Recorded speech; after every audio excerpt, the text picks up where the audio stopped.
Hello every guppy, my name is Pisces and welcome back to another video.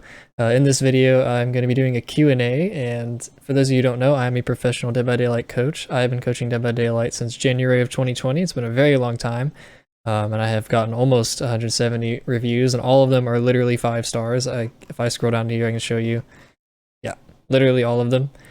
So I'm very knowledgeable about the game, and I wanted to have a Q&A because I've made a guide series, and if you haven't seen that, it's very helpful. It's a fundamental series, which is like 4 episodes I made of, I think, the most important things you could possibly know as Survivor in order to improve. But yeah, with that being said, let's go ahead and get into the Q&A. So I'm going to go kind of in order of what I think is a good idea. I've got some notes on the side here, so if you see me look that way, it's notes. So first one is, how many hours do you think it takes for someone on average to be good in chase? Or what do you think is the biggest mistake new players make during chase? So this question kind of has like the same answer. So it's an or question, but it has the same answer. Really, the two things that really matter are your pathing and your camera placement or your camera control.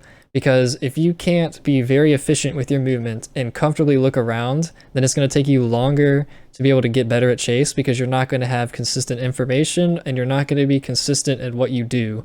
So if you turn really wide around corners, or if you're not taking the absolute fastest routes to your options, you're going to have inconsistent chases, and therefore you're really never going to improve on chase until you fix that. And you're also not going to be able to make any educated decisions in chase if you're not looking around with your camera. So I have an episode about that. It's my first episode because it's literally the most important thing. But if you're already like really like pretty kind of like a gamer and you're already pretty comfortable doing these things, then really all it takes is you learning efficiency in chase and like what the right options are, and kind of really fundamentally understanding the game. And then once you like kind of have a good fundamental understanding of the game's like distance and what it means to give yourself more distance in chase and what gives you more distance in chase, then you'll have a lot easier time improving. I'd say it'd take you like 300 to 500 hours if you had like the right starting knowledge and you really like watched videos. It would probably be about that much for you to actually like what I'd say is good in chase. What's next? Swift builds. Okay, yeah, let me find that question. Someone said that I would like to see some Swift builds. It's hard to find it on YouTube. Can you go in? All right, you can see them on comp, but some perks are restricted on comp, so they can't get all the perk builds they want to see. So I actually have Dead by Daylight open, and I want to kind of go over one of those builds, or like a kind of like a good fundamental idea. Generally, you could just do head-on builds with Bond. I mean, that's really fun. Bond lets you see your teammates, and head-ons I use stun with lockers. Another thing you could do is like kind of like this kind of combo. So Boon Exponential and then Boon Circle of Healing. If you put those two together and you guys run Soul Guard and We're Gonna Live Forever. So what these two boons do is this lets you recover in the dying state, and this lets you heal in the boon, right?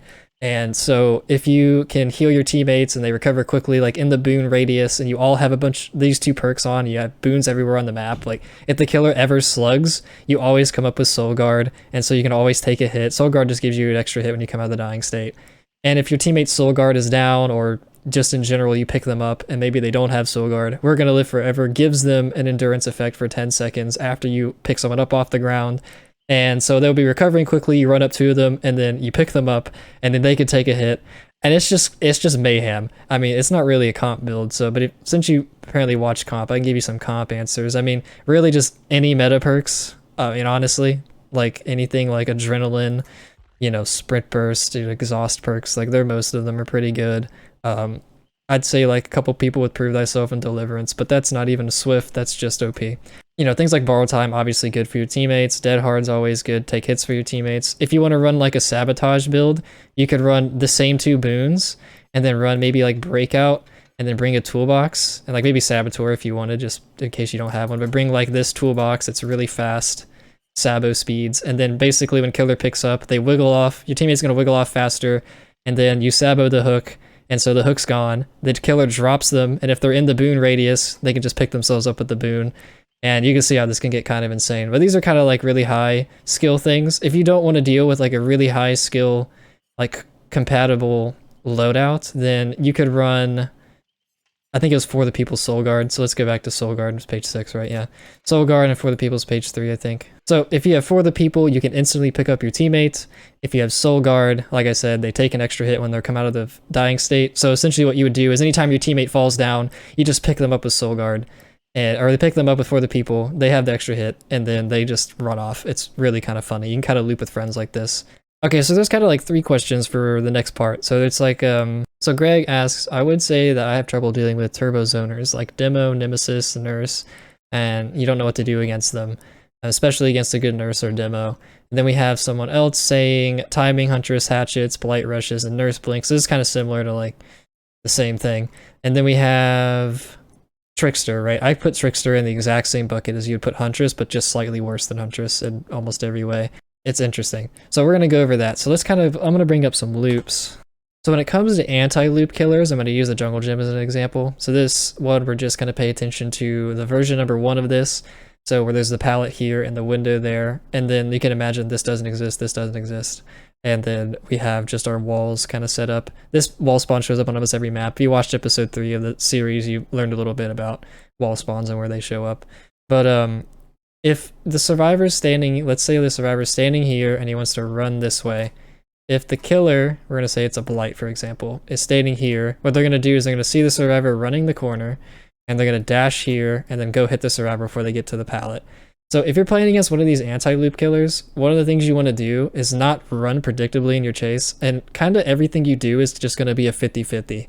And it's all about prediction. So the killer's predicting that you're going to run to here. So what you want to do is, if this window doesn't exist, like I said, so we're on version 1, instead of running to the pallet, you're going to do like an unconventional thing. Since it's an anti-loop killer, pallets and windows are loops, and so in a way they counter them naturally. So even Pyramid Head, Nemesis, they all have some sort of anti-loop ability. So with these, you don't just loop traditionally. Like, you're, instead of just running to your option and using it, which is a pallet, you would actually run around through here. Let me get rid of this just because. So you would run around through here, and then so when he charges from the side and goes this way, he can't curve that sharp. He can't just charge, bounce off this wall, and then 180 this way, at least not anymore. I've changed that a year ago. But yeah, so you would be able to dodge the hit that way. And if he doesn't rush, then you know he doesn't rush. Like, after you get to here, he doesn't make the rush. He's not anti-looping because he's not using his anti-loop power. So you could just run to the pallet. That's fine. And same thing with the Huntress Hatchet. If the Huntress, let's just clear this all up. So if the Huntress comes around, for example, let's say you're going to run to the pallet here, right? If the Huntress comes over and winds up the hatchet around this corner and is ready to throw it at you, predicting you're going to run into the pallet, what you're going to do is, instead of actually running and finishing going through the pallet, what you're going to do is you're going to go like this right before you would normally commit to the pallet, right when the killer thinks you're going to commit to it. You have to imagine, when does a Huntress want to hit you? When is Nurse going to blink to you? It's the same with Nurse, it really is. Right when you think they're going to move or like blink to a spot or throw a hatchet at that spot, you just move away from it. So like if the Huntress thinks that I'm going to run to pallet and they can barely hit me as I round the corner, and they have like 1 moment to hit me, they have to do it right here when I'm in the pallet, right when right when I'm about to reach that point, I'm just going to go to the side, like right at the last moment. It's a prediction thing. So if I go to the side and then the killer expects me to dodge, then they won. It's a coin toss, literally.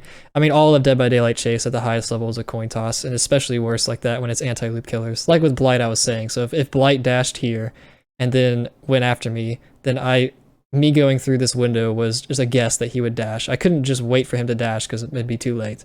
And then if he doesn't dash and I run through here, then I throw myself out in the middle of nowhere and I'm not running to the pallet, so I get hit. That's a 50-50, right? So here, if the Huntress throws the hatchet, expecting me to run to the pallet, then I dodge it, I win the mind game. If the Huntress pulls her hatchet up here, expecting me to predict her to throw it and expecting my dodge, then she holds it, I throw myself off the pallet, so she gets a free hit. It's literally a coin toss. I mean, every anti-loop killer is this way. For example, if Nurse expects me to run to this pallet, so she's going to blink towards the pallet, I either will double back around the corner here. Let me just make it clear. If I'll either double back around the corner this way, if I'm already running in this direction, or maybe I'll run out there. And then if she blinks inside, sees I run out here, then I can either run back in or keep running out, and then she has to guess whether I'm going to run back in or keep running out. In every situation, it's just a bunch of 50-50s. I mean, literally. And it's all about predicting exactly when they're going to do it. When it comes to like transferring tiles, let me see if I can set this up. I did this earlier to practice, so I know it'll kind of work. Give me a second. All right, so let's say we have 2 tiles next to each other like this. So there's the version 1 of the windows. It's just rotated, right? Like the maps spawn like this naturally. So let's imagine we had an LT. So again, the green is windows, and this is just black walls. So if they, let's say I'm running the loop, and I'm running as version number 1. So remember, this is the palette that exists, and this is the jungle gym that exists. If I'm running through here, what I'm gonna do is, like, if I want to go to the LT, for example, instead of just running out, like maybe I came in from this side, all right, instead of just running out this way in this long open path and giving a huntress or a trickster a time to throw knives at me, what I'm gonna do is I'm gonna run through the window side and like vault it, I guess, or whatever, and then snake through this way. And then once I run this way, I'm gonna come around here. What's gonna happen is I'm gonna turn this corner, block line of sight where the huntress and trickster can't hit me. And then I'm gonna go to here and turn this corner and block line of sight right here where the huntress or trickster can't hit me. And then, you know, I'll either vault the window if I have time before they could throw through. Otherwise, I would just run around this way and guess what? And go around the corner so I can't be hit by their power. But eventually, that's going to make them catch up to me. And if they keep falling behind me here without trying to use their power, then they're going to catch up to me and I can't go anywhere because look at how open this is right here, right? Like I'd have to run all the way to this window or all the way around here, and that just wouldn't be enough time. So when it comes to like a huntress or trickster, you would want to just block line of sight and kind of connect tiles together. So if you watch episode 3, the last half of the episode is all about transferring and the rules for that. You would apply those rules in a way that keeps you out of line of sight. So you can't just run, if your shack is way out in the middle of nowhere, and normally you'd be far enough away to not get hit by their basic attack, but it's literally a ranged killer. You can't just run all the way over there and expect them not to try and hit you with something. You're going to have to snake through objects where they can't use their power, which means you're going to have to take more distance. So maybe you can't really like walk that far and get to that. So you're going to have to transfer to different routes, which does make, again, these are anti-loop killers. So they're just going to force you into places where you're just going to have to toss coins again. That's just the entirety of DBD, unfortunately. All right, so I'm going to move on from that. Hopefully that helped a lot. So someone said they had fast vault struggles. Let me go to my fast vault video. So literally, if you vault, just watch these vaults here. I'm either approaching within a 45-degree cone of the vault, or I am making sure that I path in a way that gives me speed. Because if you don't have enough speed, you're never going to fast vault. So you can't turn sharp, and you can't like bump into a wall before you vault, or you're never going to fast vault. So, but literally, like all you need to do is, am I running fast enough? Like at basically the fastest speed survivor can run, like by default, without any movement speed abilities. And then am I approaching at that angle? Like am I going to enter at an angle that's too sharp or not? And that's literally all you need. If you're failing your vaults, and just think about, okay, which one did I do wrong? Did I not get the angle? Did I not get the speed? Sometimes you can have either. But yeah, that's literally it. So what's the next thing? So this question is kind of cool. I like this one a lot. So this one's like, how do you handle nerves and tilt? Truthfully, in games, I do not get nervous. Like in any competitive atmosphere, or like even in tournaments, I don't really get nervous. Really, I've only done one tournament, by the way. I can't stand DBD tournaments. I think they're a joke because maps aren't good. But with nerves and tilt, like I don't get nervous because the main thing I'm thinking is whatever I'm doing in game, my plan is I'm committing to whatever that decision is 100% with complete confidence. And if it doesn't work, then I will know that that decision was wrong and I can find out why. Or like if I committed to something and it was right, I could be like, okay, cool. Now I know for certain that this was the right choice. Like there's no nerves. I'm not going to like worry about anything. Like the killer is either going to hit me or they're not. Like, and then I'm either going to avoid them or I'm not. And then I'm going to have to figure out, okay, what went wrong? Like, was there something I could have done better? Could I have gotten more information? And I'll just know because I gave myself a consistent thing that I didn't change midway. Like I'm not indecisive. I'm not deciding, oh, this window or that window, or like, oh my God, what do I do? It's more just like focus up and like recognize, just be really analytical about it. So I don't really get that nervous, but tilt, I get very tilted pretty easily, unfortunately. So like what I'll do is just get like real mad about something stupid. And then when I get mad about when I get mad at something stupid, I get mad at myself for being mad about it, and then it just like steamrolls. So really how I handle tilt is like I either just get off or I don't know, I just try to find ways to not let it affect me as bad. It's usually like if it's me causing the problem, I'm fine with it. If it's other players causing the problem, I'm like, I get annoyed and I'll complain, and which I wish I didn't do anyway. Complaining's pointless. But yeah, I'll get like complain or something, and then I'll just like move on next game. and then just try to do whatever I can. At the end of the day, like even if I get really mad about something that happened, if I can do something about it and it was my fault, like if I'm mad at myself or tilted at myself, like I'll still reflect on, okay, what did I do? Like how could I improve? And then just like apply that. But if it's things like behavior not doing their job, which is unfortunately very common, then I just get upset and then I just don't play because I can't do anything about it. And so why am I playing?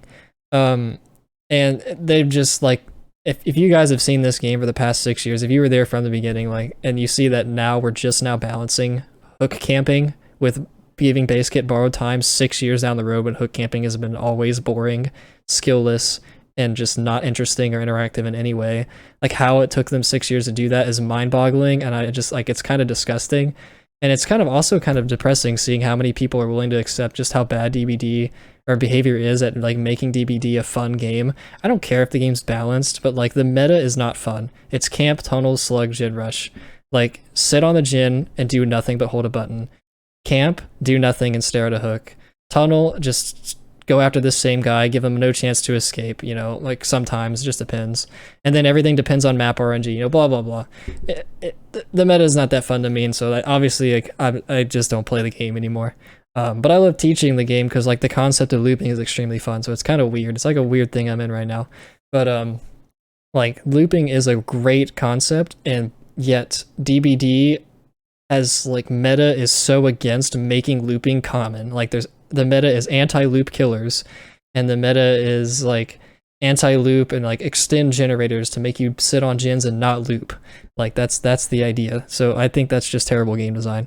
Sorry, that was a tangent. That's just something I always get passionately upset about.